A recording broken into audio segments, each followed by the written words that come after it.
few weeks ago, I did a live stream with some other China YouTubers. We got an interesting topic today, China's awesome infrastructure. And among other things, we got talking about China's infrastructure. Hearing just how passionate other people were about this topic gave me the idea to make a whole video devoted to China's awesome infrastructure.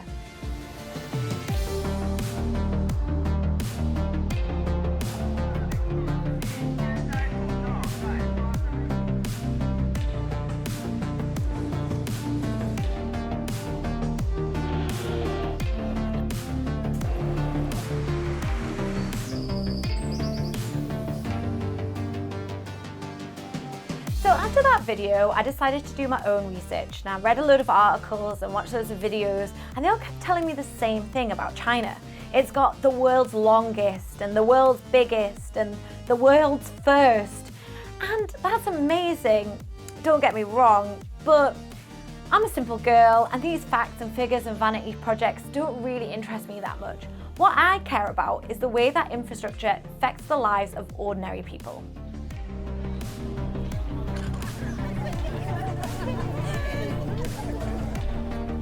If you want to talk about the effect that infrastructure investment has on the lives of ordinary people, then there's only one logical place to start here in Beijing: underground.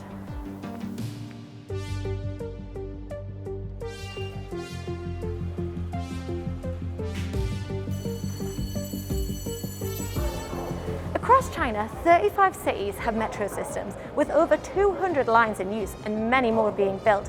And these aren't just being built for show. You just have to pop into any metro at rush hour to realize how much they are actually used. In fact, in Beijing, almost 4 billion passengers use the metro every year. With so many passengers passing through, you'd expect that the stations would be a little bit ropey, but actually they're very big and modern and spacious and very clean as well. You can't say that for every station in the world. In fact, a lot of the time they're quite dark and dingy and a little bit scary. But here, no matter what time I get the metro, I feel really safe.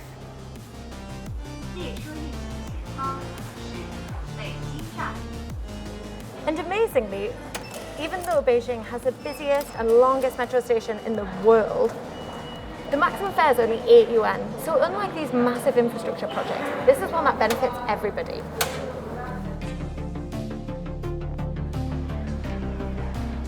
Above ground, however, it's a completely different story. The traffic is absolutely mental here in Beijing. And with so many cars and bikes and things on the road, they do get worn out quite quickly. When I'm riding my scooter, although the bike lanes are amazing, there are a lot of potholes, so it does make for quite a bumpy ride.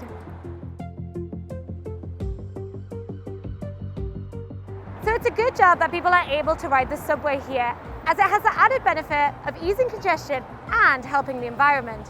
The buses are also electric here, which is a great step in the right direction. Having taken the odd road trip in China from city to city, I've got no complaints. But let's face it, if you're going to travel in China, you really want to be taking the train. Even since I've been here, loads of new high-speed railway lines have popped up, and a whopping 2/3 of the world's high-speed rail is here in China. The high-speed trains are sleek, modern, fast and comfortable, and definitely the most relaxing way to travel around China. But if you've seen my previous train video, then you'll also know that there are sleeper trains here. They're not quite as fast, but they're definitely charming. And if you've got the extra time, then this is a great way to experience the country.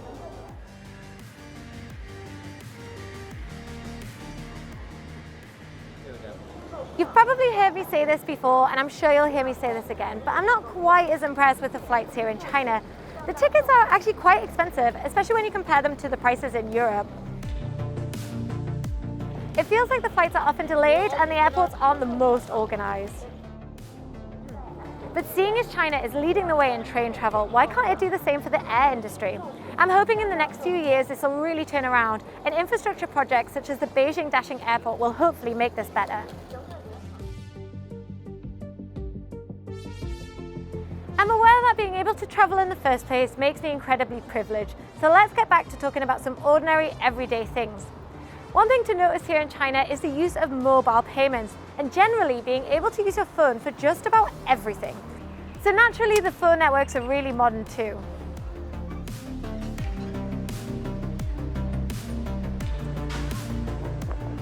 Amazingly, it only cost me 100 yuan to keep my phone topped up, which is way cheaper than it was for me back home. And considering the amount I use Instagram and YouTube and how slow my home Wi-Fi is since Bonnie chewed the cable, I get through a lot of data. Obviously, the downside to using the internet here in China is technically you can't access a lot of foreign websites, but I managed to get around this by using a VPN. So bear this in mind if you're coming to China, you'll need a VPN to access these sites. Click on the link below to see which one I use and also to get 3 months free. Less interesting than the internet is utilities like electricity and water and so on. But as boring as they might be, what is exciting is just how cheap they are. In fact, I topped up 1,000 yuan back in January and it's still going strong, even though I share my meter with a neighbor.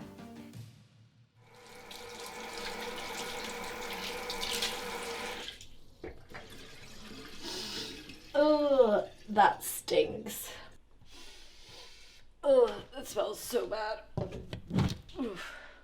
Talking about water though, I don't know what is going on with the drains here, but I noticed this in Nanjing and it's even worse here in Beijing.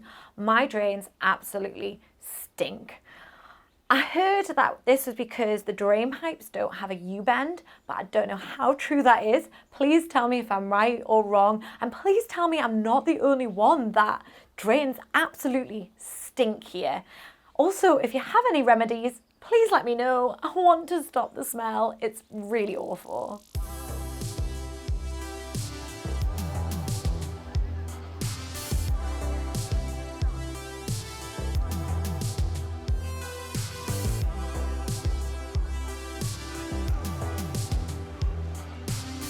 Something I often get asked about by people coming to live in China is what's the healthcare like? Well, in a nutshell, you get what you pay for. Some hospitals are good and some hospitals are bad. You can get some quite cheap public hospitals and the doctors are perfectly knowledgeable and very friendly, but the facilities aren't necessarily the best. They're quite old, the conditions are a bit cramped, and they're not necessarily the cleanest. But you can also get some amazing international hospitals where the facilities are top-notch, but obviously the price reflects this.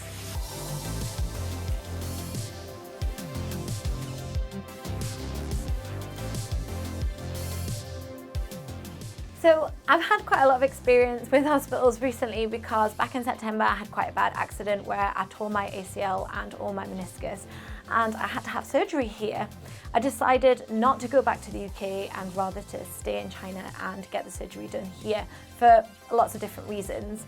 Obviously I was quite nervous as this is actually the first time I've ever had surgery and I'm having it in a completely different country where I don't really speak the language, so it was quite scary for me. But luckily the hospital that I went to the international side and the room was amazing that I was in, the facilities were really great and it made me feel a lot more at ease. So obviously I went to the international side, which made it more expensive. Luckily, I have health insurance, which my company provides. So if you are coming to work in China, then make sure you get a contract which provides free healthcare, because otherwise it could end up costing you an absolute fortune. I can't stress this enough. If you're ever traveling or ever going to a new country, get health insurance because you just never know what's going to happen.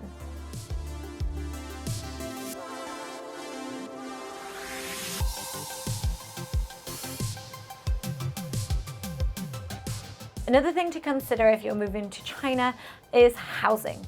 Now, generally the cost of living is a lot lower here compared to Western countries, but depending on what city you're moving to, housing can be really pricey. Here in Beijing and in Shanghai, then apartments are pretty expensive, even compared to housing back in the UK.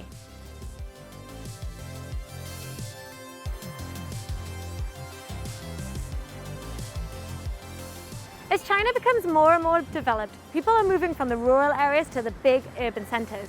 A lot of my colleagues are from all over China, but not many of them are actually from Beijing. As the population swells in size, some of these cities can't physically get any bigger, which has led to the construction of brand new cities.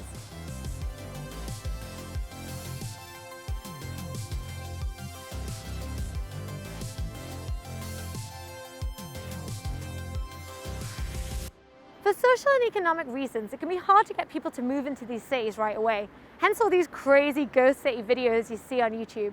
But it'll be interesting to look at a map of China in a few years and see whether any of these new cities will be marked in bold. For a foreigner like me, new cities popping up is kind of a crazy concept, but really it's not that far-fetched.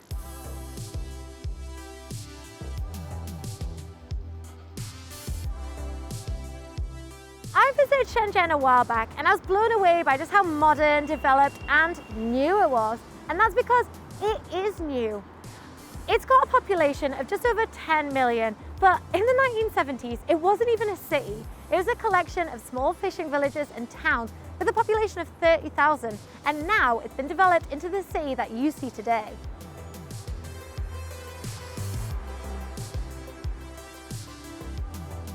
When I lived in Nanjing, I lived in the suburbs.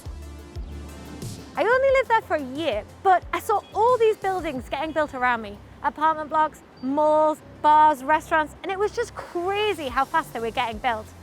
When I lived in the UK, I lived in the same city for 5 years. Whenever I went home to visit my parents, I would take the same main road back home. And every time I went home, there was always roadworks on it. 5 years I lived in that city. But as quickly as things get built here, they also get changed. So don't get too attached to that restaurant or shop that you love, because a month later, it might be something completely different. There's been times where I've gone to my favorite noodle restaurant only to find out that it's gone forever. I've never been to a country where things have changed so fast.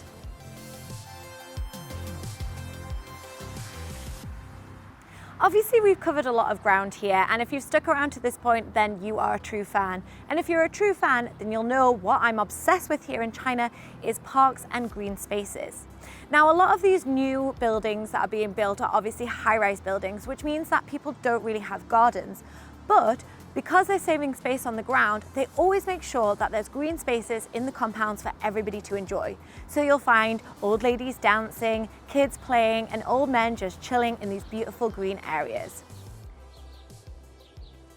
I love traditional Chinese parks, but even in cities like Shenzhen, which is a new city, the city planners make sure that there's loads of green spaces for people to enjoy.